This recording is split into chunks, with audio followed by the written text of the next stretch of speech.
Dans la troisième étape, il va falloir créer les algorithmes qui correspondent aux fonctionnalités qu'on a décidées.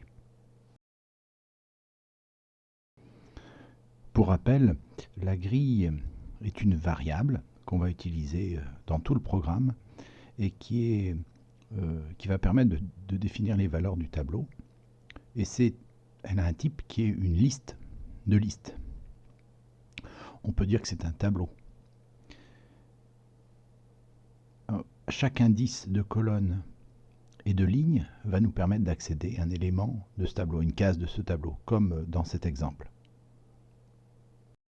La première fonctionnalité de ce programme, c'est la fonction que j'ai appelée place-pièce, qui contient comme paramètre la grille, bien sûr, la ligne qui est un entier, la colonne aussi, qui est un entier, et joueur, qui est une chaîne de caractères qui peut prendre la valeur soit le X, soit le O du joueur.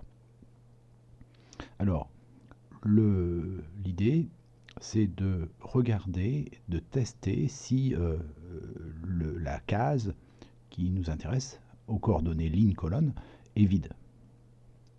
On fait un petit test, et si ce test est vrai, eh bien on va pouvoir remplacer ce caractère vide par le caractère du joueur, soit un X, soit un O. Et puis sinon, on affiche un message d'erreur.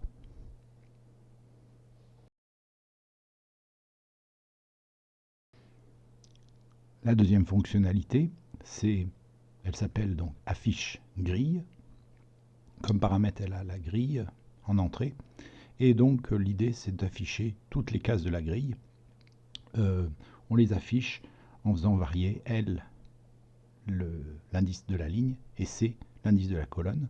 Donc pour ça, le plus simple, c'est de faire deux boucles for imbriquées l'une dans l'autre, une pour décrire les valeurs de L et l'autre pour décrire les valeurs de C. Et on fait juste afficher le contenu de la grille.